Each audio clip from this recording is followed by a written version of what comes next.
Hi everyone, let's see how you can fix this error in Windows 10 or Windows 11. To get started, simply search for Troubleshoot settings. From here, click on Other Troubleshooters and run the Windows Update Troubleshooter.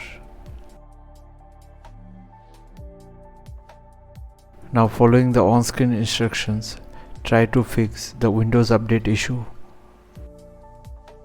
However, if it doesn't work, then proceed ahead with the next step. Go to Time and Language in Settings and make sure that the date, time and time zone all are correct as per your native.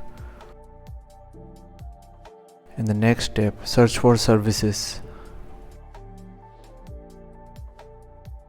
From here, search Windows Update Service. Double click on it. Set the startup type to automatic and start the service and save the change. Now look for Update Orchestrator Service. Double click on it. Set the startup type to automatic. Start the service and save the change. Now restart your computer and this should fix the issue. So thanks for watching. Please feel free to subscribe and support the channel if you found the content helpful. Thank you.